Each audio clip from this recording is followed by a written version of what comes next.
सभापति महोदय, जैसा कि मैं उस समय चर्चा कर रहा था कि राष्ट्रपति महोदया के अभिभाषण में हाल ही में संपन्न चुनावों के विषय में जो बात कही गई, उस संदर्भ में मेरा कहना था कि नीति, नियत, निष्ठा और निर्णय के विकास के प्रति यह समर्पित, विश्वास के प्रति यह समर्पित जनादेश था। इस चुनाव में कई और विशेषताएं रही। भारत के लोकतंत्र को एक नए स्वरूप में और एक नया विस्तार पाने का अवसर प्राप्त हुआ।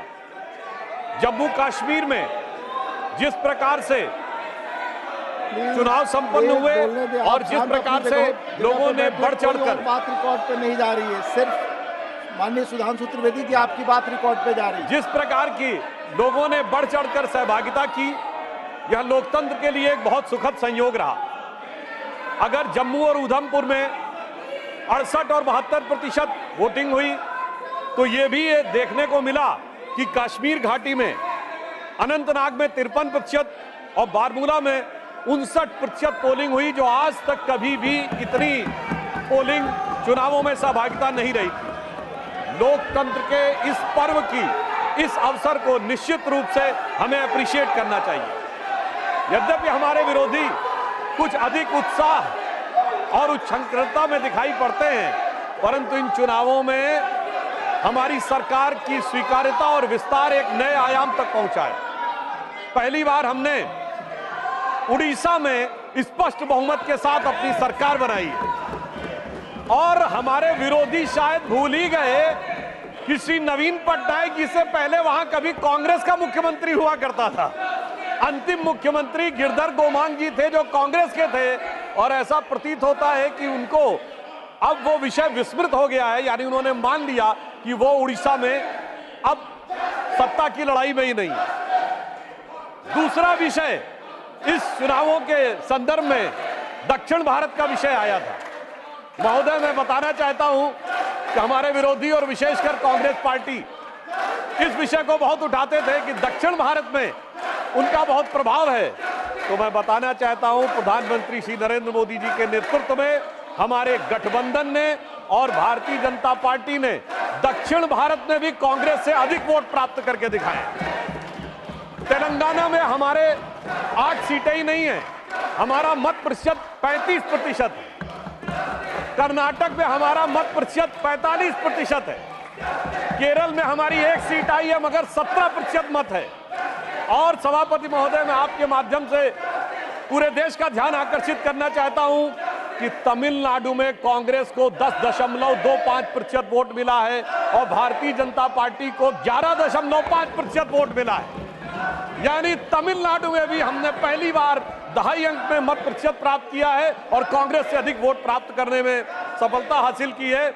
यानी किसी जमाने में जब उनका नारा हुआ करता था कि सारे भारत से नाता है और सरकार चलाना आता है, आज वस्तुस्थिति ये हो गई कि इस चुनावों में भारतीय जनता पार्टी ने अपने को मोदी जी के नेतृत्व में सारे भारत से नाता स्थापित करके एक वास्तविक अर्थों में पूरे भारत में अपना प्रभाव रखने वाली और जन समर्थन प्राप्त करने वाली राष्ट्रीय राजनीतिक दल के रूप में अपने को स्थापित किया।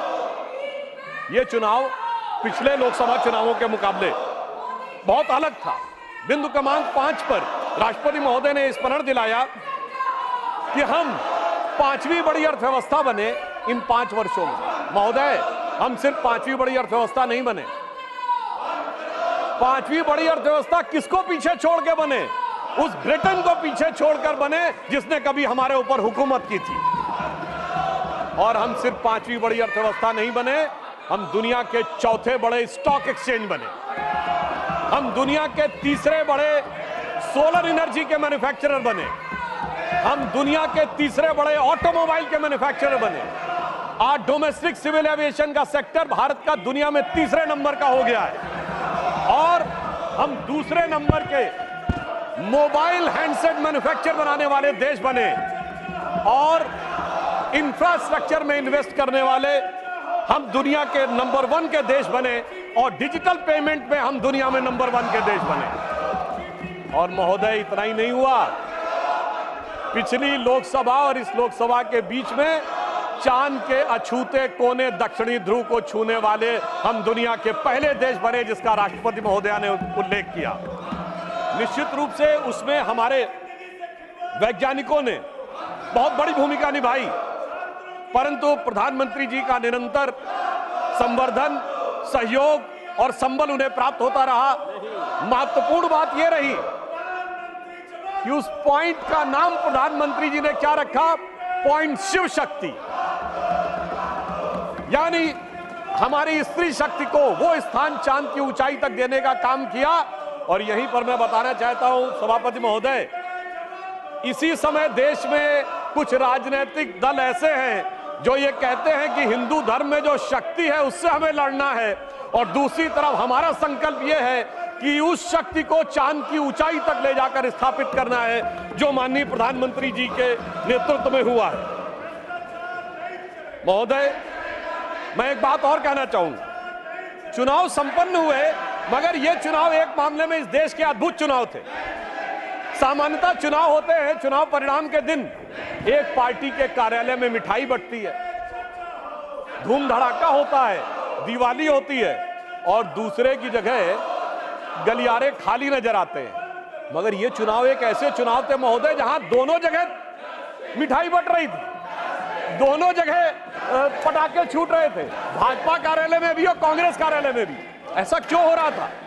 हमें तो स्पष्ट बहुमत मिला, लगातार तीसरी बार सरकार बनाई, मगर वहां पर तालियां क्यों बज रही थी महोदय? मैं याद दिलाना चाहता हूं, जो थर्ड अटेम्प्ट में 3 डिजिट की संख्या नहीं प्राप्त कर पाए, चुनाव के बाद उनके चेहरे की चमक देखिए, उनकी आवाज की खनक देखिए, उनके जलवे में धमक देखिए। ऐसा लगता है कि जैसे उन्होंने बहुत बड़ी उपलब्धि हासिल कर ली हो। उसका कारण यह है महोदय कि एक बच्चा होता है जो टॉपर होता है, जिसे डिस्टिंक्शन मार्क्स मिलने थे, वो फर्स्ट डिवीजन मार्क्स पाए तो उसके चेहरे पे वो खुशी नहीं होती है, और धड़ाधड़ फेल होने वाला बच्चा ग्रेस मार्क्स पा के अगर थर्ड डिवीजन पास हो जाए तो उसके चेहरे पे बहुत खुशी होती है। मैं ये भी बताना चाहता हूं महोदय, एक जो हमारे कांग्रेस के साथियों में बहुत उत्साह और उल्लास नजर आ रहा है, तो मैं एक अपना अनुभव बताना चाहता हूं। हमारे जनरेशन के जो लोग हैं उन्हें याद होगा कि उस जमाने में जब परीक्षा का परिणाम आता था तो सिर्फ डिवीजन पता लगती थी। फर्स्ट डिवीजन एक रोमन में, सेकंड डिवीजन और थर्ड डिवीजन। एक हम लोगों के मोहल्ले में सज्जन थे, वो थर्ड डिवीजन पास हुए, एक लड़का, और एक फर्स्ट डिवीजन पास हुआ। फर्स्ट डिवीजन वाला मेरिट एक्सपेक्ट कर रहा था, तो फर्स्ट डिवीजन वाले के यहाँ खुशी नहीं थी, तो दूसरे ने पूछा, भाई तुम थर्ड डिवीजन पास हुए हो तो तुम्हारे अंदर खुशी क्यों है, इतनी खुशी क्यों है? तो जानते थर्ड डिवीजन वाले ने क्या जवाब दिया? साहब ये तो फर्स्ट डिवीजन आए ना, एक, हमारे तो 3 हैं, फर्स्ट डिवीजन विद 2 बॉडीगार्ड। तो ये हमारे सहयोगी फर्स्ट डिवीजन विद 2 बॉडीगार्ड्स का जो उल्लास मना रहे हैं, उनके लिए मैं बताना चाहता हूं कि वस्तु स्थिति यह है कि 3 साल मिलाकर 42, 44, 52 और 99 मिलाकर इनके उतने नहीं है जितने अकेले भारतीय जनता पार्टी के 240। मैं ये भी याद दिलाना चाहता हूं, 1984 के बाद से आज तक 40 साल में कभी कांग्रेस को 240 सीटें नहीं मिली हैं। पीवी नरसिम्हा राव जी के समय में 232 मिली थी, बाद में उनकी कुछ सीटें बढ़ी थी, यानी जो 40 साल में मुकाम नहीं हासिल हो पाया, उसके बावजूद उन लोगों की जिस प्रकार की उच्छृंखलता दिखाई पड़ती है, उसके लिए मैं कहना चाहता हूं, इन्होंने कितनी कोशिश कर ली, मगर प्रधानमंत्री जी तीसरी बार स्पष्ट बहुमत के साथ प्रधानमंत्री बनने में सफल हुए। तो इन लोगों के लिए एक बात कहना चाहूंगा मैं, एक लाइन प्रधानमंत्री जी की तरफ से, कि दरिया का सारा नशा उतरता चला गया, वो मुझे डुबाता रहा और मैं उभरता चला गया। दरिया का सारा नशा उतरता चला गया, वो मुझे डुबाता रहा और मैं उभरता चला गया। और ये 44, 52, 99, अरे मंजिल समझ के बैठ गए जिस पे चंद लोग, मैं ऐसे कितने ही रास्तों से गुजरता चला गया। राष्ट्रपति महोदया ने बिंदु क्रमांक 3 में एक और बात स्पष्ट की कि 60 साल के बाद एक ऐसा मौका आया है जब लगातार तीसरी बार किसी प्रधानमंत्री को बहुमत प्राप्त करके जनता ने आशीर्वाद देकर सदन में भेजा हो। और जिस समय प्रधानमंत्री जी ने ये के बारे में ये विषय आया था, उस समय हमारे विपक्ष के साथी लोग बहुत ज्यादा डिस्टरबेंस भी किए थे। उनके अंदर कुछ एक बेचैनी नजर आ रही थी। क्यों? क्योंकि मोदी जी ने लगातार 3 बार स्पष्ट बहुमत प्राप्त करके वो कार्य किया है जो पंडित जवाहरलाल नेहरू जी के रिकॉर्ड की बराबरी कर ली। और इसलिए शायद हमारे विरोधियों, सभापति महोदय, अभी इस सदन के सबसे वरिष्ठ सदस्य, वयोवृद्ध नेता, पूर्व प्रधानमंत्री आदरणीय एचडी देवगौड़ा जी ने जो विचार कहे, बड़े दुख का विषय है कि 21 घंटे का समय आवंटित होने के बावजूद, सबसे वरिष्ठ सदस्य के द्वारा यह अनुरोध करने के बावजूद जिस प्रकार का आचरण दिखाया जा रहा है, इससे साफ समझ में आता है सभापति महोदय कि इनका उद्देश्य सवाल का जवाब और जवाब के सवाल में नहीं है, इनका उद्देश्य बवाल में अधिक दिखाई पड़ रहा है। इसलिए ये अपोजिशन की इस नियत को भी स्पष्ट करता है। अब मैं विषय पे आता हूं, जो मैं बता रहा था कि बिंदु क्रमांक 5 पर राष्ट्रपति महोदया ने कहा कि यह देश के इतिहास में 60 साल के बाद यह पहली बार एक घटना हुई है जब लगातार 3 बार किसी प्रधानमंत्री को स्पष्ट बहुमत प्राप्त किया हो। और जिस समय महामहिम राष्ट्रपति महोदया ने यह शब्द बोला था, हम सबको ध्यान है, सबसे अनेक विपक्षी सदस्यों ने अपनी अपनी सीट पर आवाजें करते हुए इसका प्रतिवाद किया था। संभवतः उनके मन में इस बात के लिए स्वीकार्यता नहीं हो पा रही थी कि यह कैसे हो गया कि लगातार तीसरी बार मोदी जी के नेतृत्व में भारत की जनता ने स्पष्ट जनादेश दिया और पंडित जवाहरलाल नेहरू जी का वो रिकॉर्ड जिसके ऊपर वो बहुत इतराते थे, उसकी बराबरी हो गई। मगर हमारे बहुत से विपक्षी सदस्य कहते हैं कि साहब, नेहरू जी की बराबरी तो मोदी जी से नहीं हो सकती। तो सभापति महोदय, मैं आपके माध्यम से कहना चाहता हूं कि तीसरी बार मोदी जी चुन के आए हैं और ये मैं भी मानता हूं कि नेहरू जी और मोदी जी में बराबरी नहीं हो सकती। इसलिए तीसरी बार आने पे मैं सिर्फ 3 बिंदु दूंगा जिस पर हम मानते हैं कि नेहरू जी और मोदी जी की बराबरी नहीं हो सकती। नंबर 1, जब मोदी जी इस देश के प्रधानमंत्री के कैंडिडेट चुने जाने थे, सभापति महोदय, मुझे आज तक याद है 13 सितंबर 2013 शाम 6 बजे भाजपा की पार्लियामेंट्री बोर्ड की बैठक होनी थी और मोदी जी स्वयं उसके मेंबर थे, मगर उन्होंने कहा मैं उस बैठक में नहीं आऊंगा जिसमें मेरे बारे में विचार हो रहा हो। यह होता है नैतिकता के आधार के ऊपर निर्णय। और उस समय राजनाथ सिंह जी पार्टी के अध्यक्ष थे, तो मुझे यह दायित्व दिया गया था कि मैं मोदी जी को रिसीव करके अध्यक्ष के कमरे में बैठा लूं और जब बैठक समाप्त हो जाए तो सब एक साथ जाएंगे प्रेस कॉन्फ्रेंस में घोषित करने के लिए। और महोदय, पूरा पार्लियामेंट्री बोर्ड एक मत था, सारे कार्यकर्ता एक मत थे और पूरा देश एक मत था और तब प्रधानमंत्री के कैंडिडेट मोदी जी घोषित हुए।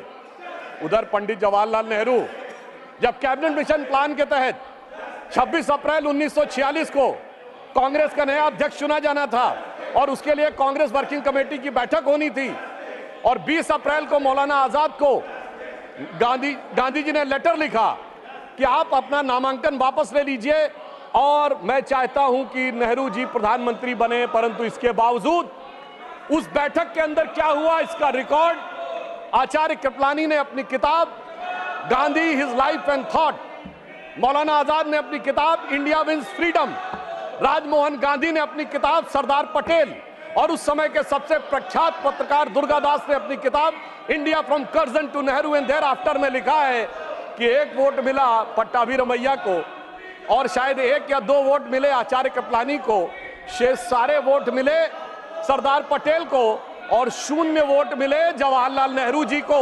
वाकई कैसे तुलना हो सकती है? सर्वसम्मति से प्रधानमंत्री के कैंडिडेट बनने वाले मोदी जी और 0 वोट पाकर प्रधानमंत्री के कैंडिडेट बनने वाले सरदार हमारे नेहरू जी। एक वो नेता जिसको पूरे देश ने नेता माना, एक वो नेता जिसको उसकी पार्टी में किसी ने नेता नहीं माना। इसलिए वाकई तुलना नहीं हो सकती। बल्कि मैं तो कहना चाहूंगा, आज खड़गे जी अध्यक्ष बनना था तो सोनिया गांधी जी की इच्छा थी तो सारे डेलीगेट्स ने खड़गे जी को वोट कर दिया और शशि थरूर जी ने नामांकन वापस कर लिया। उस समय गांधी जी की इच्छा के बावजूद किसी ने नेहरू जी को वोट नहीं किया। तो मैं कह सकता हूं आज खड़गे जी की स्थिति उस समय के नेहरू जी से बेहतर है। अब मैं दूसरा बिंदु कहना चाहता हूं कि इसमें वाकई प्रधानमंत्री श्री नरेंद्र मोदी जी और खड़गे जी में तुलना नहीं हो सकती।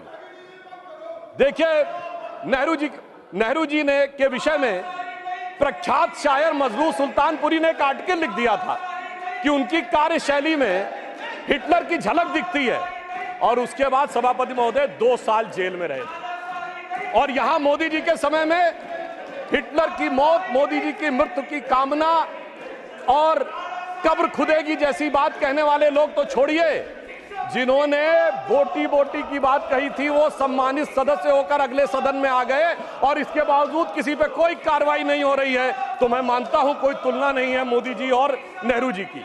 दोनों की अप्रोच में जमीन आसमान का अंतर है। और एक मैं बात और कहना चाहता हूं, हमारे तीसरा बिंदु, हमारे प्रधानमंत्री श्री नरेंद्र मोदी जी को कितने देशों ने अपना सर्वोच्च नागरिक सम्मान दिया है। इसमें Bhutan, France, Papua New Guinea, Fiji, रूस और मालदीव।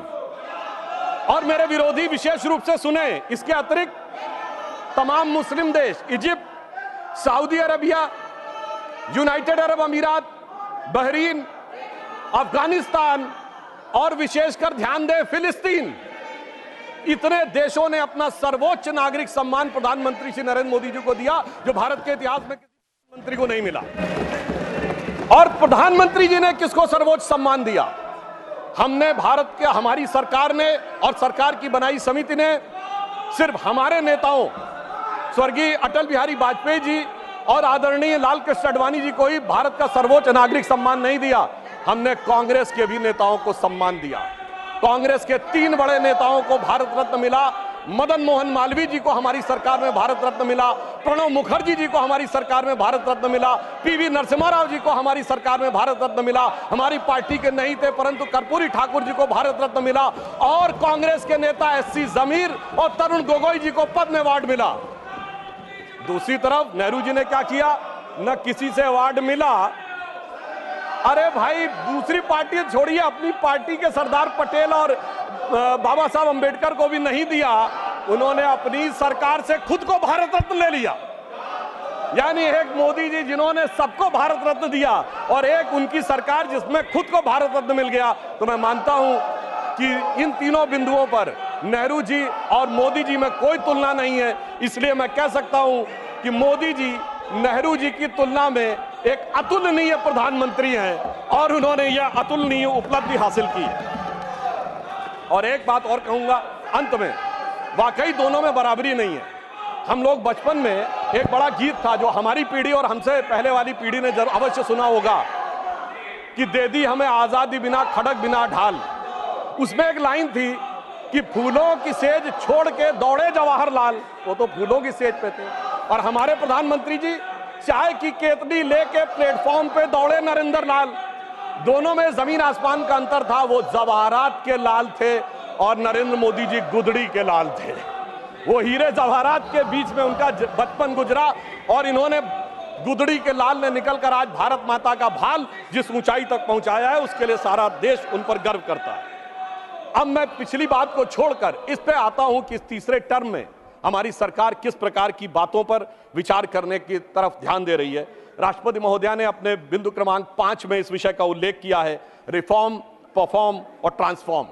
आने वाले समय में सबसे बड़ी चुनौती हमारे सामने आने वाली है, वो है एनर्जी, और एनर्जी में ग्रीन एनर्जी। हमारी सरकार ने, प्रधानमंत्री श्री नरेंद्र मोदी जी ने इस विषय को बहुत पहले से ध्यान कर इस बात को समझ लिया कि आने वाला एरा ग्रीन एरा है। और याद करिए कि हमारी सरकार ने आने के बाद सबसे पहले क्या किया था? एलईडी बल्ब देने शुरू किए थे। अब तक 37 करोड़ एलईडी बल्ब डिस्ट्रीब्यूट किए जा चुके हैं, जो अमेरिका की कुल आबादी से अधिक है। उस समय हमारा अधिकतम पावर कंजम्पशन 50% से अधिक कोयले से होता था। अगर हम विकसित राष्ट्र बनना चाहते थे और केवल कोयले से कंजम्पशन करते तो भारी मात्रा में कार्बन डिपोजिशन होता। ग्रीन एनर्जी का टारगेट जो हमारी सरकार ने रखा, प्रधानमंत्री जी के नेतृत्व में यह टारगेट रखा गया कि 2030 तक भारत की इंस्टॉल्ड कैपेसिटी पावर जनरेशन का 40% क्लीन एनर्जी से होगा। और हमेशा सरकारों में देर में होता है कार्य, मगर महोदय मैं बताना चाहता हूं, पहली बार भारत के इतिहास में वो 40% install capacity by clean energy का टारगेट 8 साल पहले 2022 में अचीव कर लिया गया। और अब 2030 के लिए रिवाइज टारगेट 50% क्लीन एनर्जी का हो गया है। यह दर्शाता है कि हमने कितना महत्वपूर्ण छलांग लगाई है। इसीलिए हम तीसरे नंबर की देश बन गए हैं सोलर एनर्जी के संदर्भ में। 2014 में जहां सोलर एनर्जी 2.6 गीगावाट थी, वहीं 2023 में 66.7 गीगावाट हो गई है। और इतना ही नहीं, अब प्रधानमंत्री जी ने जो एक प्रधानमंत्री सूर्य घर योजना शुरू की, जिसका उल्लेख राष्ट्रपति महोदया के अभिभाषण में है, मैं बताना चाहता हूं, लोगों के घर पे सोलर रूफटॉप्स लगेंगे और मुफ्त की बिजली प्राप्त हो रही है। और मुफ्त की बिजली के साथ साथ जो इलेक्ट्रिक स्कूटर या इलेक्ट्रिक कार चलाएंगे, उनका चार्जिंग भी मुफ्त की हो जाएगी। सोचिए कि एक ऐसी योजना जिसमें किसी भी प्रकार का पर्यावरण पर आक्षेप नहीं आ रहा है, पर्यावरण के ऊपर कोई प्रभाव नहीं पड़ रहा है, मुफ्त की ऊर्जा मिल रही है, और वो भी सरकारी खजाने पर बगैर कोई बोझ डाले। जो लोग मुफ्त की बात करते थे, अगर देखा जाए तो प्रधानमंत्री जी ने ईमानदारी से एक ऐसी योजना के माध्यम से देश के करोड़ लोगों को मुफ्त बिजली देने का प्रयास किया है, जो अपने आप में अद्भुत और अलग है। और आगे भी हम भविष्य में हाइड्रोजन एनर्जी मिशन की तरफ आगे बढ़ रहे हैं। राष्ट्रपति महोदया ने उल्लेख किया कि स्टार्टअप के मामले में हम दुनिया के तीसरे बड़े इकोसिस्टम बन गए, मगर हम तीसरे बड़े इकोसिस्टम से संख्या के आधार पर नहीं बने। जब हमारी सरकार नहीं थी, कुछ 100 स्टार्टअप थे, आज 1 लाख से ऊपर स्टार्टअप है। सभापति महोदय, 1 लाख की संख्या महत्वपूर्ण नहीं है। 675 जिलों में से 600 जिलों में स्टार्टअप काम कर रहे हैं। यह हमारी सरकार की महत्वपूर्ण उपलब्धि है। केवल स्टार्टअप का मतलब दिल्ली, मुंबई, बेंगलोर, हैदराबाद ये नहीं है। 675 में 600 जिलों में स्टार्टअप काम कर रहे हैं। और डोमेस्टिक फ्लाइट्स के मामले में हम तीसरे बड़े सिविल एविएशन सेक्टर हो गए हैं। राष्ट्रपति महोदया ने इस बात का उल्लेख किया कि 2014 में 209 हवाई मार्ग थे और अब 905 हवाई मार्ग हो गए हैं। अब लगभग हर राज्य में एक एयरपोर्ट जरूर है। और किस प्रकार का बदलाव आया है, इसका उल्लेख दीजिए कि आज दुनिया में सबसे ऊंचा पुल कश्मीर में चिनाब नदी के ऊपर हमारी सरकार के समय में बन के तैयार हुआ। सबसे लंबा पुल समुद्र के ऊपर एशिया का मुंबई में हमारी सरकार के समय में तैयार हुआ है। सबसे बड़ा केबल पुल गुजरात में हमारी सरकार के समय में तैयार हुआ है। और नदी के नीचे से चलने वाली मेट्रो कोलकाता में हमारी सरकार के समय में तैयार हुई है। यह दर्शाता है कि विकास के नए प्रतिमानों पर किस प्रकार से इस सरकार के दौरान हम आगे बढ़े। देखिए, बड़े विषयों की तरफ तो अक्सर लोगों का ध्यान काफी जाता है, परंतु मैं एक चीज पे और ध्यान देना चाहता हूं कि मोदी जी की सरकार के समय में बहुत छोटी छोटी चीजें, उनसे देश के विकास में क्या भूमिका हो सकती है, उस तरफ ध्यान दिया गया। मैं 3 छोटी चीजों पे ध्यान दिलाना चाहता हूं। शहद हम सब बहुत सामान्य रूप से यूज करते हैं। हनी, शहद का निर्यात 2014 में 445 करोड़ था और 9 सालों में बढ़कर 1623 करोड़ रुपए हो गया। किसानों, खिलौना, देखिए जब हम चाइना की बात करते हैं तो बहुत सी बात होती थी, खिलौने हमारे यहाँ क्यों नहीं बन सकते। इन 9 सालों में हमने 1844 करोड़ रुपए के खिलौने जो हैं वो एक्सपोर्ट किए हैं।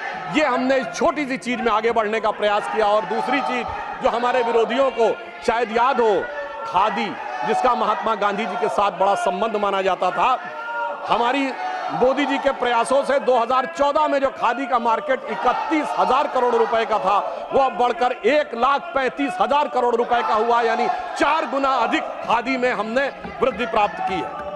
और बड़े स्तर पर अगर हम देखें तो डिफेंस मैन्युफैक्चरिंग, जो कि हमारी सरकार आने से पहले होती नहीं थी, जिसकी वजह से हम सिर्फ हथियार खरीदते थे और अपने आप बनाने की हमारे अंदर सामर्थ्य तो थी, पर सरकारों में इच्छा शक्ति नहीं थी। और अब स्थिति यह आई है कि अब 1 लाख करोड़ रुपए की डिफेंस मैन्युफैक्चरिंग इस सरकार के कार्यकाल में हो रही है। डिफेंस एक्सपोर्ट हमारा 18 गुना बढ़ा है।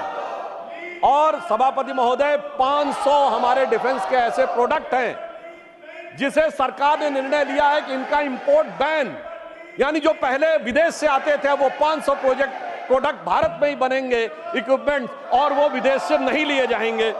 और इतना ही नहीं, उत्तर प्रदेश और तमिलनाडु में 2 डिफेंस कॉरिडोर बनाए गए, जिसका उल्लेख राष्ट्रपति महोदया ने किया है, जिसमें ब्रह्मोस मिसाइल बनने का उल्लेख भी उन्होंने किया है, जो भारत की पहली इंटरमीडिएट रेंज बैलिस्टिक मिसाइल है और जिसे हमने एक्सपोर्ट करने की शुरुआत की। और फिलीपींस पहला देश बना जिसने एक्सपोर्ट का ऑर्डर लिया है। सभापति महोदय, मैं उत्तर प्रदेश का रहने वाला हूं। वहां ब्रह्मोस मिसाइल का कोई पार्ट बने, कोई कंपोनेंट बने, ये अपने आप में कितने बड़े गर्व का विषय है। मुझे याद है कि हमारी सरकार, मोदी जी की सरकार आने से पहले उत्तर प्रदेश की छवि क्या बना के रखी गई थी। सिनेमा क्या बनता था उत्तर प्रदेश पे, जिला गाजियाबाद, लखनऊ सेंट्रल, तो सीरीज बनती थी मिर्जापुर, तो ओंकारा में मेरठ की गैंगवार, तो बाबर फिल्म में कानपुर की गैंगवार, तो कंपनी फिल्म में दिखाया जाता था कि जैसे कि मुंबई का सारा जो माफिया है वो पूर्वी उत्तर प्रदेश से आ रहा है। आप सोचिए, उस समय अवैध हथियारों के बनने के समाचार आते थे, और अब intermediate range ballistic missile Uttar Pradesh में डिफेंस कॉरिडोर में बनने जा रही है। इतना बड़ा नजारा बदलने के बाद भी जिनकी नजरें ही ना हो, उनको नजारा कैसे नजर आ सकता है, यह समझा जा सकता है। अभिभाषण के बिंदु क्रमांक 17 में राष्ट्रपति महोदय ने भारत के पब्लिक सेक्टर बैंक्स के बारे में अपना विचार व्यक्त किया है, जिसमें विशेषकर मैं सिर्फ 3 का उल्लेख करना चाहूंगा। State bank of India, life insurance corporation of India और हिंदुस्तान एरोनॉटिक्स लिमिटेड। ये तीनों इसलिए कि इनके बारे में केवल 1-1.5 साल पहले बहुत वितंडावाद मचाया गया। अपनी सीट पर जाए प्लीज, अपनी सीट पर जाए प्लीज। मात्र 1-1.5 साल पहले बहुत वितंडावाद मचाया गया कि एसबीआई डूब रहा है, एलआईसी डूब रहा है और पब्लिक सेक्टर बैंक्स नीचे जा रहे हैं। राष्ट्रपति महोदय ने बताया कि इस साल पब्लिक सेक्टर बैंक्स ने 1,40,000 करोड़ रुपए का मुनाफा कमाया है, जो आज तक कभी नहीं हुआ था। पिछले क्वार्टर में स्टेट बैंक ऑफ इंडिया का मुनाफा केवल 1 तिमाही का 21,000 करोड़ रुपए है, जो प्राइवेट और पब्लिक सेक्टर सारी कंपनियों में मिला के सबसे ज्यादा है। पहली बार एसबीआई ने रिलायंस से भी ज्यादा मुनाफा कमा के दिखाया है। एलआईसी का पिछले क्वार्टर का मुनाफा 19,000 करोड़ रुपए है, जो एलआईसी का ऑल टाइम हाई है। और मैं ये भी बताना चाहता हूं कि हिंदुस्तान एरोनॉटिक्स लिमिटेड, माननीय एलओपी कुछ बोलना चाहते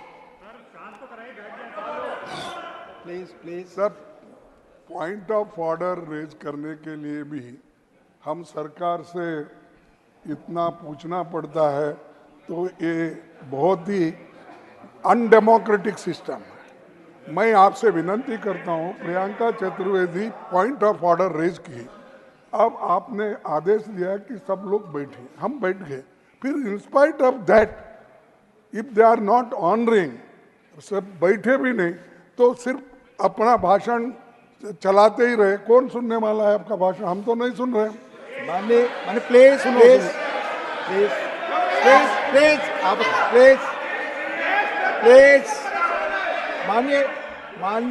देखिए सर, आप मैंने आग्रह किया सभी लोग अपनी सीट पर जाएं। जब तक नहीं गए थे आपने कहा मैं मौका दूं। प्लीज माननीय लोगों को बोलने दो। पॉइंट ऑफ रेजर किए हैं, आप बैठे। पॉइंट ऑफ ऑर्डर जो भी है, जब बाहर लोग थे, यू अलाउ देम, मैंने कहा allow he has to yield. नहीं, पॉइंट ऑफ ऑर्डर उठाना चाहती है प्रियंका जी, आप सहमत हैं? Point of order Priyanka ji, point of order आप तय करिए पॉइंट ऑफ ऑर्डर। हाँ Priyanka ji, Chairman, sir, right now. Please sir, why should he, किस नियम के तहत, कौन सा? सर मैं बिल्कुल आपको नियम भी बताऊंगी sir, and I'm also a member of parliament and I have been given this right, sir, to raise a point of order. Yes. It is unfair that I have been screaming non-stop and the members of opposition have been asking you to yield. Please, Sir, put your point of order. point number 259. Sir, point number 259. Yes. Chairman to preserve order and enforce decisions. The chairman shall preserve order and shall have all powers necessary for the purpose of enforcing his decisions. Sir, we have been protesting non-stop. We cannot hear what he is speaking. He is being allowed to speak while we are not being allowed to even raise a point of order. Isn't it your responsibility, sir, with all due respect, to ensure that even the opposition voices can be heard? Yes, I will sit down, sir. This is not point of order. This is not point of order. Please. आप बोले। सभापति महोदय, मेरा विचार ये था, हमारे विपक्षी दल यदि हाउस ऑर्डर में होता तो पॉइंट ऑफ ऑर्डर ज्यादा उपयुक्त नजर आता, परंतु मैं अब अपना विषय आगे रखने का प्रयास करता हूं कि स्टेट बैंक, एलआईसी ने ऑल टाइम हाई प्रॉफिट पिछले क्वार्टर में दर्ज किया है और हिंदुस्तान एरोनॉटिक्स लिमिटेड को 29,000 करोड़ रुपए का रेवेन्यू मिला है और 80,000 करोड़ रुपए का उनका ऑर्डर पाइपलाइन में है जो एचएएल को आज तक नहीं मिला था। यह दर्शाता है कि एसबीआई, एलआईसी और एचएएल ने इस सरकार के कालखंड में सबसे ऊंचा मुकाम हासिल किया है। यह दर्शाता है कि किस प्रकार का दुष्प्रचार था और किस प्रकार का यथार्थ आज आंकड़ों के आधार पर देखने को मिलता है। मैं यह भी याद दिलाना चाहता हूं सभापति महोदय कि राष्ट्रपति महोदया ने अपने अभिभाषण में कहा कि भारत का विश्व की विकास दर में योगदान 15% होने जा रहा है। यानी इस प्रकार से भारत अब दुनिया के विकास में एक अग्रणी भूमिका निभाने जा रहा है। तो इसी संदर्भ में मैं उन्हीं की बात को पुष्ट करते हुए यह बताना चाहता हूं कि इंटरनेशनल मॉनेटरी फंड IMF की चीफ क्रिस्टीना जॉर्जिएवा ने यह स्टेटमेंट दिया है कि भारत 15% ग्रोथ में कंट्रीब्यूट करके दुनिया में ग्रोथ का इंजन बनने की भूमिका निभाने जा रहा है। एक दौर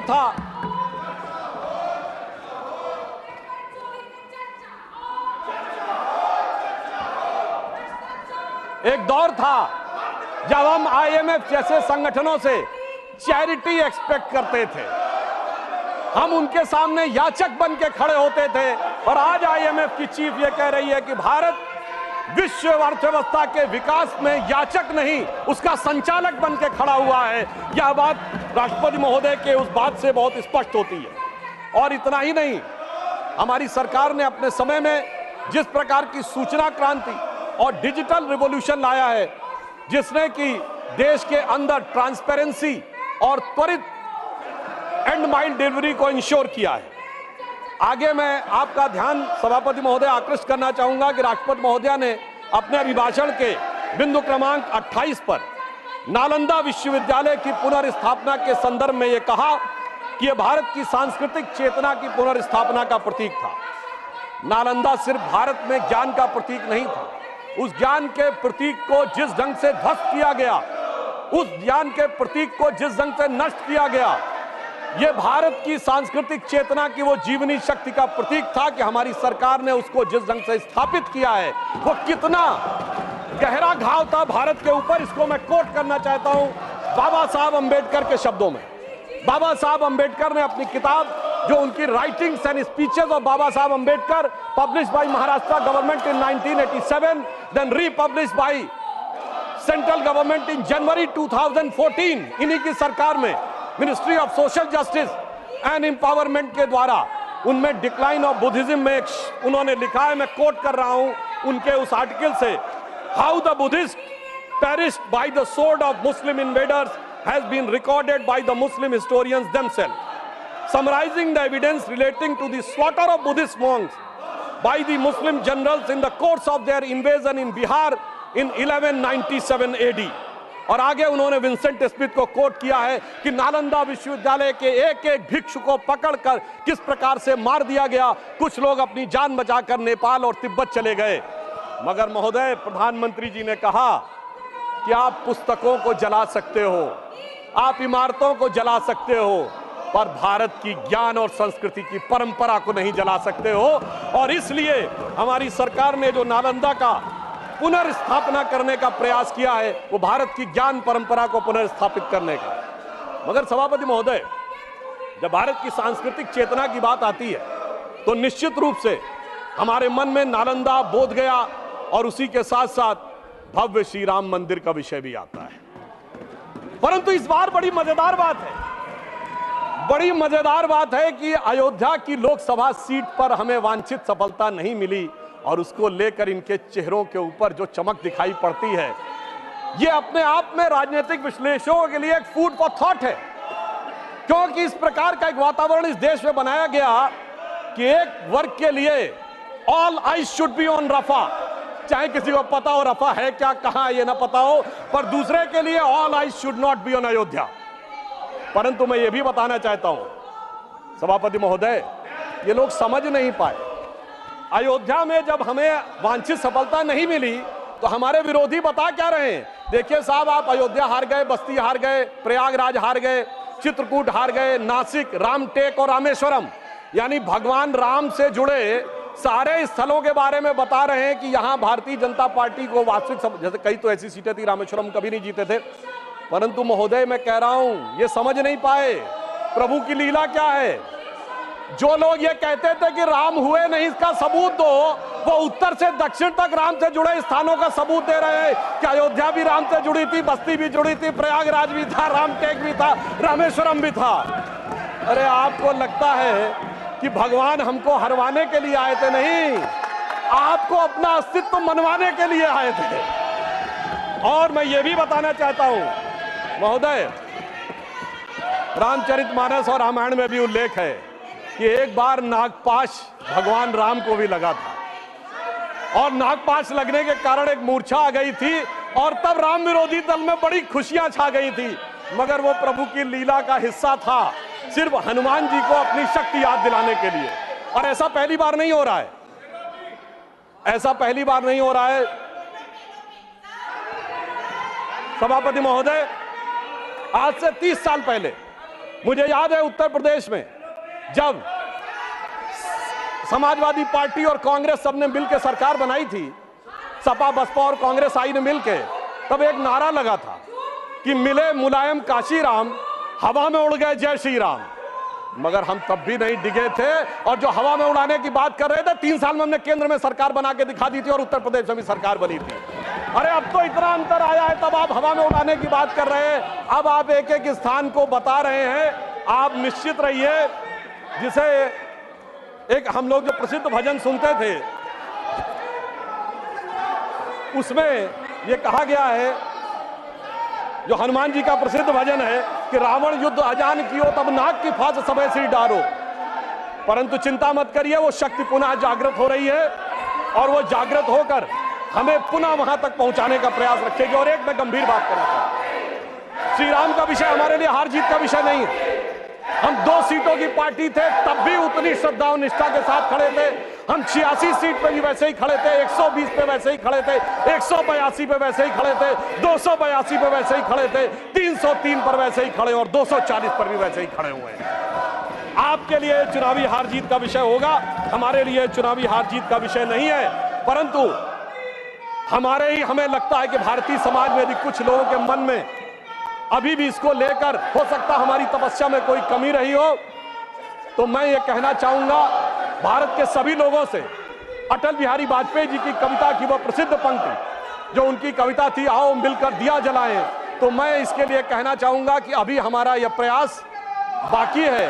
तो एक पंक्ति उनकी मैं कोट करना चाहता हूं जो आज की परिस्थितियों में बहुत समीचीन लगती है कि आहुति बाकी यज्ञ अधूरा, आहुति बाकी यज्ञ अधूरा, अपनों के विघ्नों ने घेरा, अंतिम जय का वज्र बनाने नवदधीच हड्डियां गलाएं, आओ मिलकर दिया जलाएं। अब सभापति महोदय, राष्ट्रपति के अभिभाषण और शपथ में हमारे विरोधियों ने बहुत बार संविधान का विषय बहुत उठाया और राष्ट्रपति महोदया ने अपने अभिभाषण के बिंदु क्रमांक 28 पर संविधान और संविधान से जुड़े विषयों के बारे में बात कही। मगर महत्वपूर्ण बात यह है सभापति महोदय कि संविधान इस देश के लिए कितना महत्वपूर्ण है और इन लोगों ने अपने समय में संविधान में क्या किया और किस भावना से प्रेरित किया, मैं 3 उदाहरणों के कंपैरिजन से बताना चाहता हूं। सभापति महोदय, सितंबर 1934 में नाजी पार्टी का न्यूरमबर्ग में कन्वेंशन हुआ, जिसमें नाजियों की बड़ी प्रसिद्ध film Triumph of the will का मंचन हुआ और उस मंचन के बाद हिटलर के राइट हैंड आदमी रुडोल्फ हेस ने नारा लगवाया था, Hitler is Germany and Germany is Hitler. और ठीक वही नारा 1976 में कांग्रेस के देवकांत बरुआ जो राष्ट्रीय अध्यक्ष थे उन्होंने लगाया, India is Indira and Indira is India. यानी सोचिए कि ये किन विचारों से प्रेरित थे और संविधान कितने बड़े खतरे में था। मैं दूसरा उदाहरण देना चाहता हूं। 26 अप्रैल 1942 को जर्मनी की संसद रीस्टैग को संबोधित करते हुए हिटलर ने कहा जजों को कि जो जज आज के युग की आवश्यकता नहीं समझते, मैं इंटरवीन भी करूंगा, उनको सुपरसीड भी करूंगा और उन्हें पद से भी हटाऊंगा। और ठीक यही काम 24 अप्रैल 1973 को श्रीमती इंदिरा गांधी ने किया जब उन्होंने जजेस को सुपरसीड किया और कमिटेड जुडिशरी की बात कही। अर्थात संविधान के ऊपर खतरा और संविधान से किस प्रकार की परिस्थितियां थी आज की पीढ़ी को याद नहीं होगा। 38वां और 39वां संविधान संशोधन के द्वारा न्यायिक समीक्षा के अधिकार को समाप्त कर दिया गया। यानी कोई जुडिशरी इस बात पे कोई टिप्पणी नहीं कर सकती है। वो लोग आकर आज कहते हैं कि वो संविधान की रक्षा करने वाले हैं। और मैं यह भी याद दिलाना चाहता हूं, श्री जॉर्ज फर्नांडिस जी जैसे नेता को हाथ में हथकड़ी लगाकर सड़क के ऊपर चलाया गया, वो लोग आज कहते हैं कि इनको संविधान की रक्षा करने की आवश्यकता है। और 42वां संविधान संशोधन ऐसा संविधान संशोधन था महोदय जिसमें 40 आर्टिकल बदले गए, 14 आर्टिकल नए जोड़ दिए गए, 2 नए चैप्टर जोड़ दिए गए, और बाबा साहब अंबेडकर ने प्रीएम्बल ऑफ द कॉन्स्टिट्यूशन जिसे संविधान की आत्मा कहा था, उस आत्मा को भी बदल दिया गया। वो लोग आज कहते हैं, और आज प्रेस की स्वतंत्रता की बात कहते हैं। उस समय जो अखबार छपते थे तो पीआईबी को एक एक लाइन वेट कर आनी पड़ती थी पीआईबी से, तब जाके समाचार पत्र में कुछ छपता था, और जिसके लिए उस जमाने में एक मशहूर शेर बोला गया था। आप सबको पता होगा कि उर्दू के बड़े प्रसिद्ध शायर गालिब हुए हैं, मीर तकी मीर हुए हैं, शेख मोहम्मद इब्राहिम जोक हुए हैं। तो लोगों ने दिल से दुखी होकर कहा था कि अब तो गालिब जोक साहिर मीर सरकारी, अब तो गालिब जोक साहिर मीर सरकारी, शायरी की हो गई तासीर सरकारी। महोदय, मगर इतना ही नहीं था, यह सिर्फ इमरजेंसी का विषय नहीं था। मैं याद दिलाना चाहता हूं, जब जब ये सत्ता में आए संविधान खतरे में आया। श्री राजीव गांधी जी जब सत्ता में आए और सर्वोच्च न्यायालय ने एक निर्णय दिया और वो निर्णय शरिया के विरुद्ध नजर आया, तो इस देश की संसद ने सर्वोच्च न्यायालय के निर्णय को रौंद कर शरिया को संविधान से ऊपर कर दिया। संविधान खतरे में था और तब हमने उसका विरोध किया। मैं विनम्रता से पूछना चाहता हूं, दुनिया में कोई एक सेकुलर देश बताइए जहां शरिया संविधान से ऊपर होता हो। यह सिर्फ हमारे देश में था और संविधान सबसे बड़े खतरे में था। अब मैं दूसरी बात बताना चाहता हूं, 1992 में पीवी नरसिम्हा राव जी के समय में ढांचा गिरने पर हमारी उत्तर प्रदेश की सरकार बर्खास्त कर दी गई। समझ में आता है, भाजपा की सारी सरकारें बर्खास्त कर दी गई। किस आधार पे? संविधान खतरे में था। 1994 झारखंड मुक्ति मोर्चा रिश्वत कांड, जिसमें यह साबित हो गया कि झारखंड मुक्ति मोर्चा के 3 सांसदों ने पैसा लेकर कांग्रेस की सरकार को बचाया है। उस समय जुडिशियल इम्यूनिटी थी, अब कोर्ट ने उसको हटाया है। संविधान खतरे में था। जब जब ये सत्ता में आते हैं, संविधान खतरे में आता है। और सभापति महोदय, अब मैं ये कहना चाहूंगा, जब मनमोहन सिंह जी की सरकार आई, मैं देश की प्रबुद्ध जनता से पूछना चाहता हूं, ये बताइए देश की सर्वोच्च एग्जीक्यूटिव बॉडी क्या है संविधान के हिसाब से? Union cabinet. ये यूनियन कैबिनेट के ऊपर नेशनल एडवाइजरी काउंसिल किसने बनाई? ये संविधान को खतरे में डालना नहीं था क्या? संविधान खतरे में था। और ये बताइए, नेशनल एडवाइजरी काउंसिल के चेयरमैन को कैबिनेट का रैंक था और वो रैंक असंवैधानिक था। लोगों को याद नहीं होगा, मार्च 2006 में श्रीमती सोनिया गांधी जी को ऑफिस ऑफ प्रॉफिट के मुद्दे के ऊपर इस्तीफा देना पड़ा था क्योंकि वह पद असंवैधानिक था। और यह भी याद होना चाहिए, इसी सदन की सदस्य हैं जया बच्चन जी को पहले इस्तीफा दिलवाया गया, उस चक्कर में खुद भी इस्तीफा देना पड़ गया था। बाद में जब वो रीइलेक्ट होकर आई, उस बीच में संविधान संशोधन करके नेशनल एडवाइजरी काउंसिल के चेयरमैन के पद को ऑफिस ऑफ प्रॉफिट से बाहर कर दिया गया। संविधान से खिलवाड़ करने वाले लोग आज हमें ये बताते हैं। 10 साल तक इस देश ने सुपर पीएम सुना। संविधान खतरे में नहीं था, संविधान खतरे में था। और जिस समय देश की highest executive body union cabinet कोई प्रस्ताव पारित करती है और उसके प्रस्ताव को कोई कहे कि मैं पब्लिकली चीर के फेंक दूंगा, यह संविधान के चिन्ह उड़ाना है, यह संविधान खतरे में था। संविधान उनके जमाने में हमेशा खतरे में रहा है और हमने हमेशा संविधान का बचाव किया है। और मैं एक घटना याद दिलाना चाहता हूं सभापति महोदय, संविधान को इतना ही खतरे में नहीं डाला है। मार्च 2006 में केरल की विधानसभा में एक स्पेशल सेशन बुलाया जाता है जिसमें सर्वसम्मत प्रस्ताव पारित होता है कि कोयंबटूर हमले के ब्लास्ट का मुख्य आरोपी अब्दुल नसीर मदनी, जो तमिलनाडु के जेल में बंद है, उसे रिहा कर दिया जाए। और 117 के 117 विधायक, सारे कांग्रेसी, सारे कम्युनिस्ट उसके पक्ष में वोट करते हैं। यानी एक आतंकवाद के आरोपी के पक्ष में विधानसभा का प्रयोग करना, यह संविधान खतरे में था। जब जब इनके हाथ में सत्ता आई है, संविधान खतरे में रहा है। और सभापति महोदय, मैं ये भी बताना चाहता हूं, ये कहानी यहीं पे नहीं रुकी। अब जब हम सत्ता में और विपक्ष में, याद करिए, इन्होंने सीए के खिलाफ प्रस्ताव पारित किया। सीए केंद्र के द्वारा पारित कानून है। क्या संसद के द्वारा पारित कानून के विरुद्ध कोई राज्य विधानसभा चुनाव कोई प्रस्ताव पारित कर सकती है? नहीं। ऐसा करना संविधान को खतरे में डालना है और इनके समय में संविधान को इन्होंने फिर खतरे में डाला। और मैं ये भी बताना चाहता हूं कि सीए नागरिकता से जुड़ा विषय था, नागरिकता केंद्र का विषय, उसका प्रदेश से कोई मतलब नहीं है। इसके बावजूद नागरिकता से जुड़े केंद्र के कानून पर प्रदेश की सरकारें इनकी प्रस्ताव पारित करें, ये संविधान खतरे में डालें। फिर भी मैं सभापति महोदय कहना चाहता हूं, दो नेता जेल में चले गए तो इनको लगता है कि संविधान खतरे में आ गया है और इनको लगता है कि वो न्यायिक कार्रवाई के तहत नहीं गए।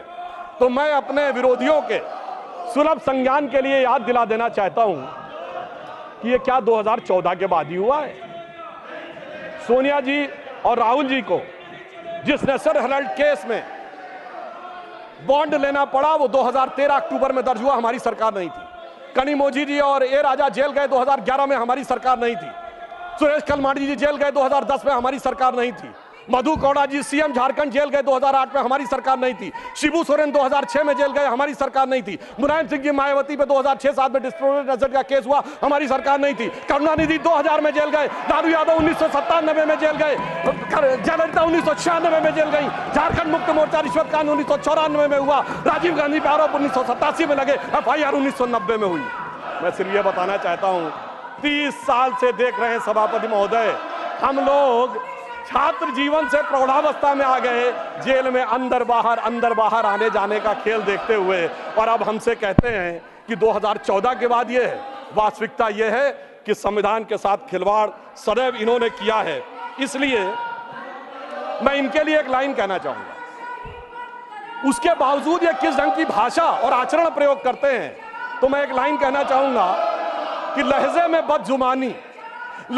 बदजुबानी और चेहरे पे नकाब लिए फिरते हैं, जिनके खुद के बही खाते बेहिसाब बिगड़े हैं, वही हमसे सारा हिसाब लिए फिरते हैं। और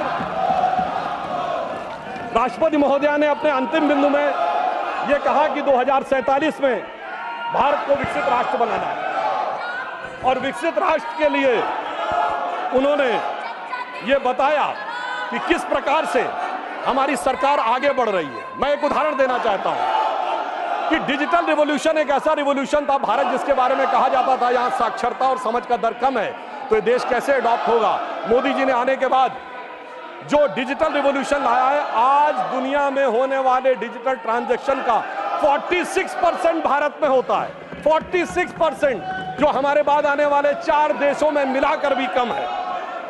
और यहां पर मैं एक और बात भी कहना चाहता हूं कि उन्होंने अंतिम समय में अंतिम बात करते हुए एक चीज कोट की थी कि पूरी दुनिया में उन्होंने वेदों के एक वाक्य को कोट किया राष्ट्रपति महोदया ने, जिसका जो उन्होंने बोला था, समानो मंत्रः समिति समानी, अर्थात सभी लोग समान रूप से आए और एक समान रूप से आगे बढ़े और एक साथ आगे आए।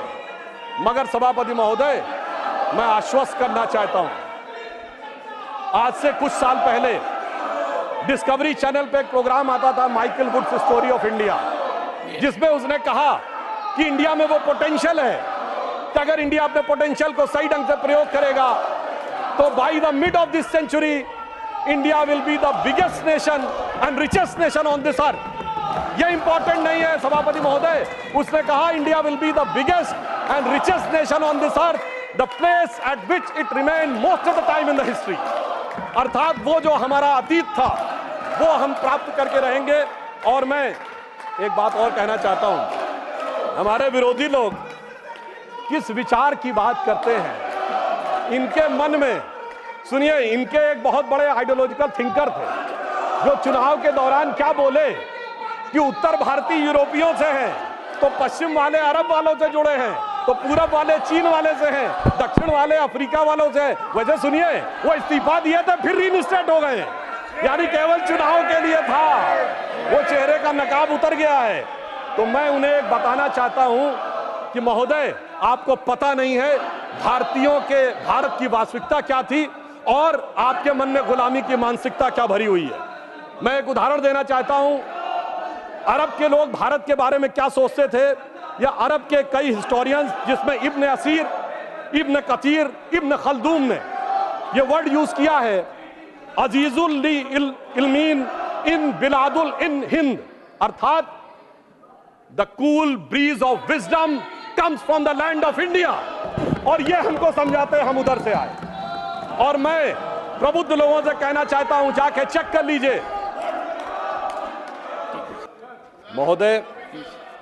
जैसा कि मैं उस विषय पे बता रहा था कि इस कालखंड में जब राष्ट्रपति महोदय ने अपने भाषण में कहा कि भविष्य में भारत विश्व का नेतृत्व करेगा और 21वीं सदी भारत की होगी, तो वहीं इस देश में कुछ ऐसे भी लोग थे जिनके दिमाग में गुलामी की मानसिकता अभी भी ऐसी पैबस थी कि वो अपना हर स्रोत बाहर से ढूंढते थे। जो कोई कहता था कि पश्चिम वाले अरब से आए, उत्तर वाले यूरोप से आए, पूरब वाले चीन से आए और दक्षिण वाले अफ्रीका से आए, तो मैं सिर्फ ये बता रहा था, इन तीनों जगहों का सिर्फ एक एक उदाहरण बताता हूं कि भारत का इन पे इन्फ्लुएंस था या इनका इन्फ्लुएंस भारत पे था।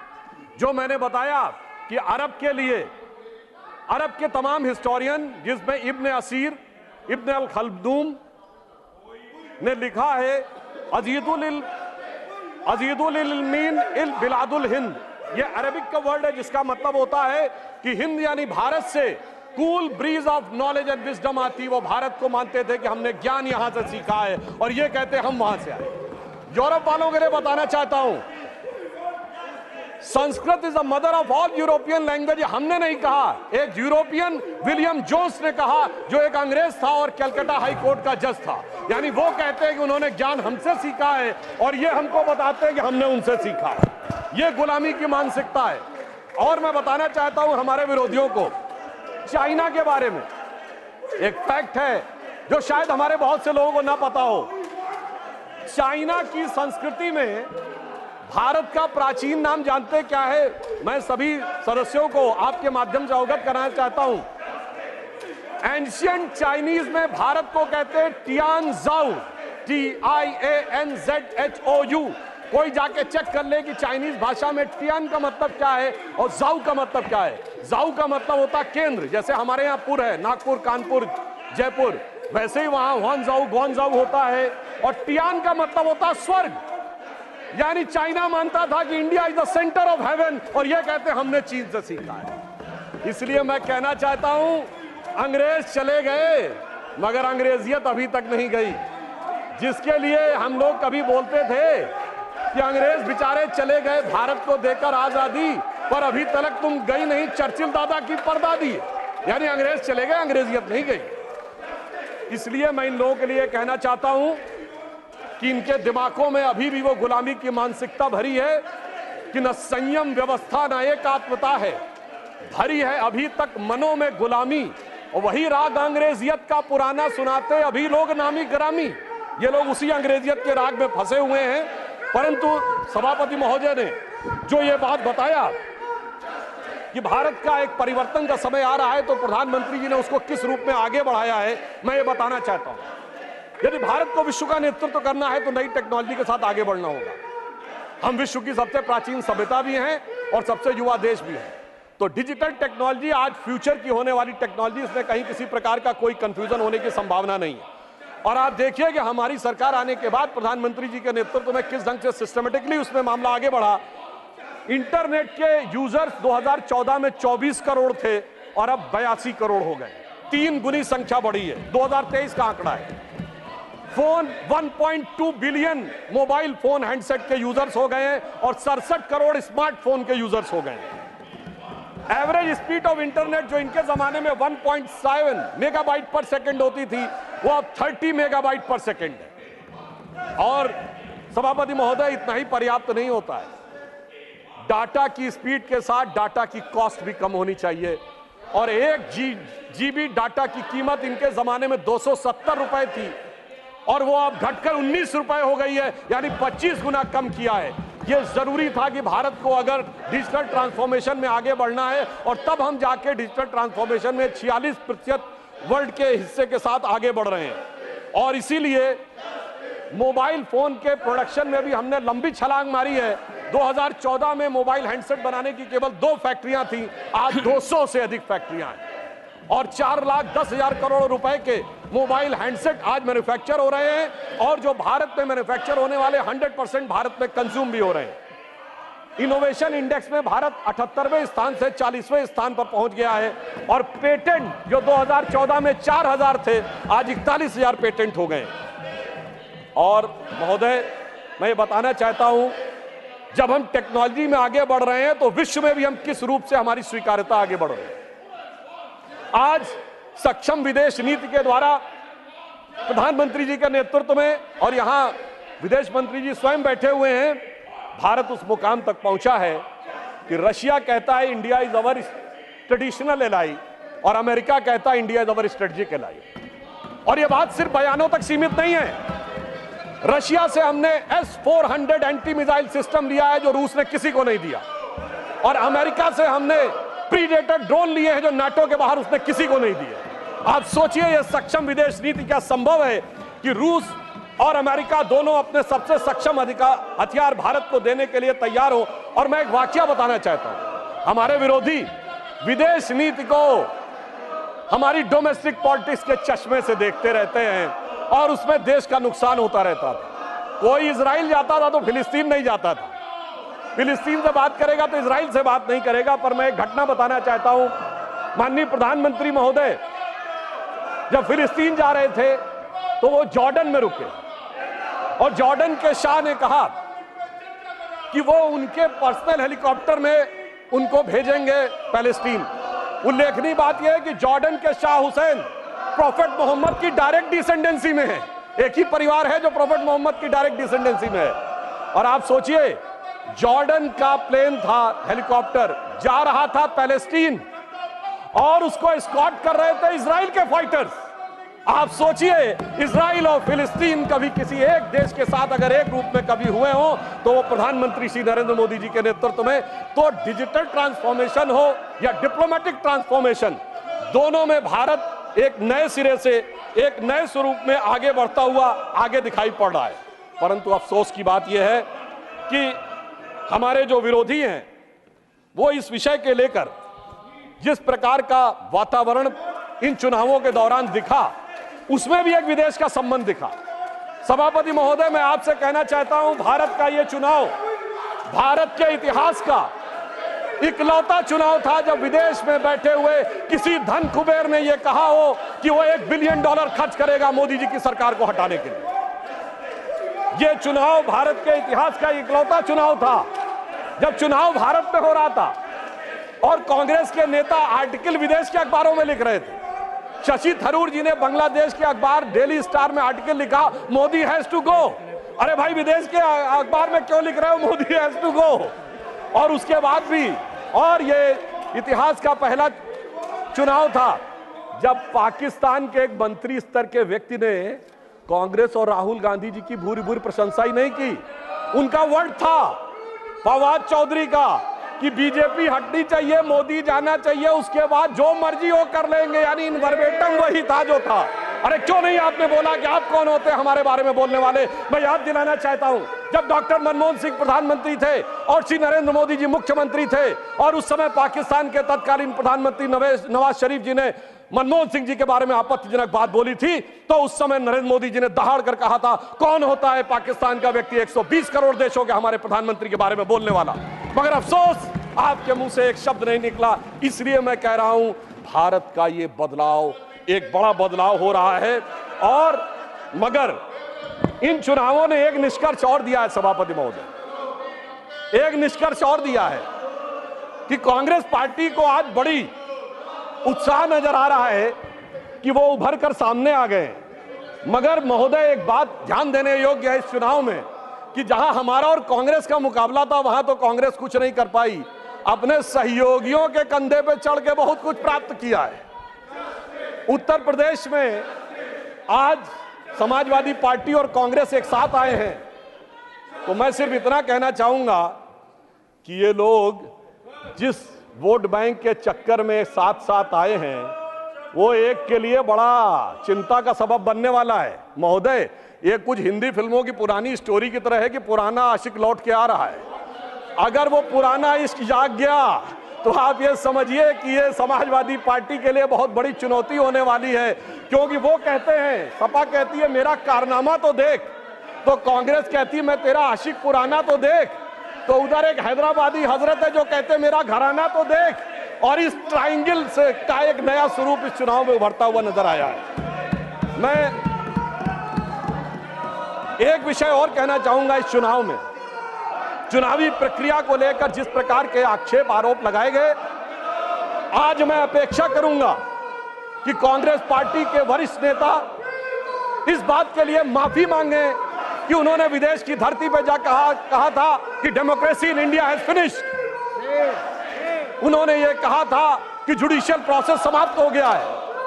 अब उसी डेमोक्रेसी के चलते हुए आपकी अनेक सरकारें बनी हैं और आप अपने को हार के भी जीत की बात कह रहे हैं। इसका अर्थ यह हो गया बहुत स्पष्ट रूप से कि अपने राजनीतिक नफे नुकसान के तराजू पर तौलकर आप देश की गरिमा को गिराने का प्रयास भविष्य में न करें।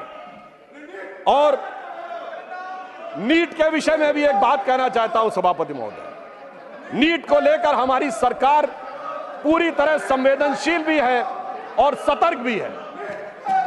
हमारे शिक्षा मंत्री जी ने कहा किसी एक भी बच्चे के साथ अन्याय नहीं होने देंगे, मगर मैं इनसे पूछना चाहता हूं, जब एनटीए के चीफ को हटा दिया गया, जांच कॉन्स्टिट्यूट हो गई, मामला सर्वोच्च न्यायालय में विचाराधीन है, तो ये क्या अपने को सर्वोच्च न्यायालय के विजडम से ऊपर समझते हैं? यदि विषय सर्वोच्च न्यायालय में विचाराधीन है तो उससे पहले इस प्रकार का वातावरण बनाना, इसका अर्थ यह हो गया कि यदि न्यायालय उस पर टिप्पणी देने जा रहा है मगर हम उससे पहले उसके ऊपर विवाद करना चाहते हैं। और मैं ये भी बताना चाहता हूं कि महोदय, आज जो लोग बोल रहे हैं, राजस्थान में 1.5 दर्जन पेपर लीक आउट हुए थे, हमारी सरकार ने तो संवेदनशीलता की बात कही। उनके मुख्यमंत्री का एक चर्चित बयान आया था, मैं तो जादूगर हूं, मैं सब कुछ ठीक कर दूंगा, मुझे सब कुछ पता रहता है। इसलिए मैं ये बताना चाहता हूं कि छात्रों के विषय को लेकर हमारी सरकार पूरी तरीके से संवेदनशील है और पूरी तरीके से सतर्क है, और शिक्षा मंत्री ने भी यह बात बिल्कुल स्पष्ट की है। अंत में मैं ये कहना चाहता हूं सभापति महोदय कि राष्ट्रपति महोदया ने यह बताया कि हमारी सरकार ने क्या काम किए और अमृतकाल में आगे क्या काम करने जा रहे हैं। उन्होंने यह शब्द प्रयोग किया था अपने अभिभाषण के अंतिम चरण में कि 25 वर्ष का यह अमृतकाल है, यह भारत का वो आधार बनाएगा जो आने वाले 1000 वर्ष तक भारत के भविष्य का निर्धारण करेगा। इसका अर्थ क्या हुआ कि हमारा 10 साल का परफॉर्मेंस है, 25 साल का प्रोग्राम है और 1000 साल की दृष्टि है, और हम 10,000 साल पुराने भारत से भी प्रेरणा लेते हैं। यानी हमारी सोच चुनाव मूलक नहीं है, सभ्यता मूलक है। Our vision is not electoral, it is civilisational.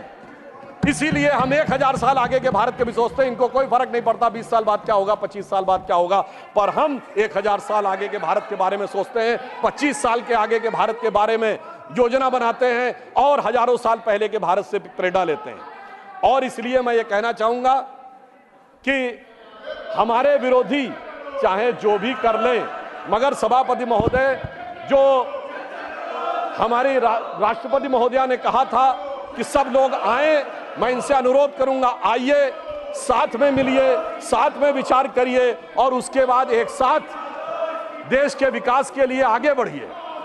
अभी जो आपको प्राप्त हुआ है इसको मंजिल समझिए नहीं, अभी हम सबको मिलकर देश के लिए बहुत आगे चलना है। और मैं अंत में एक वाक्य जरूर कहना चाहूंगा, 21वीं सदी भारत की होगी, इसमें कोई संदेह नहीं है, और इस प्रकार के वाद विवाद के बावजूद होती रहेगी, इस प्रकार के वितंडावाद के बावजूद हम आगे बढ़ते रहेंगे और यह उसी विचार को लेकर आगे बढ़ेगी। राष्ट्रपति महोदया ने यह बात भी बताई कि आज दुनिया में संघर्ष है, आज दुनिया में सभ्यताओं के संघर्ष की बात कही जाती है, और उस संघर्ष का समाधान कौन देगा? सिर्फ भारत से, जहां पर कि सभ्यताओं के समन्वय का आधार बनता है, और उस सभ्यताओं के समन्वय का आधार भारतीय संस्कृति और हमारे हिंदू धर्म की वह अवधारणा ही बनेगी जिससे लड़ने का संकल्प आप लेते हैं। इसलिए 21वीं सदी का भारत आगे बढ़कर उठने जा रहा है। We are all set to rise, not to dominate the world but to motivate the world. हम विश्व को दबाने के लिए नहीं, विश्व के बंधु बनने के लिए आगे बढ़ रहे हैं और उस विचार से आगे बढ़ रहे हैं जो हजारों वर्षों की हमारी प्रेरणा है। तो श्रद्धेय अटल बिहारी वाजपेयी जी की वह प्रसिद्ध पंक्ति, हिंदू तनमन हिंदू जीवन रग रग हिंदू मेरा परिचय, के आखिरी छंद को कहकर अपना विषय समाप्त करूंगा, जो ये बताएगा कि भारत किस रूप में विश्व का आगे बढ़ने वाला है। कि होकर स्वतंत्र मैंने कब चाहा मैं कर लूं जग को गुलाम। हमने किसी को परेशान नहीं किया। होकर स्वतंत्र मैंने कब चाहा मैं कर लूं जग को गुलाम। मैंने तो सदा सिखाया है करना अपने मन को गुलाम। गोपाल राम के नामों पर कब मैंने अत्याचार किया, कब दुनिया को हिंदू करने घर घर में नरसंहार किया। कोई बतलाए काबुल में जाकर कितनी मस्जिद तोड़ी। भूभाग नहीं शत शत मानव के हृदय जीतने का निश्चय। हिंदू तन मन हिंदू जीवन रग रग हिंदू मेरा परिचय। इसलिए अंत में एक और कहता हूं, इसलिए आश्वस्त रहिए, आप चाहे या न चाहे, अरुण गगन पर महाप्रगति का अब ये मंगल गान उठा। करवट बदला अंगड़ाई ली सोया हिंदुस्तान उठा। धन्यवाद। मिस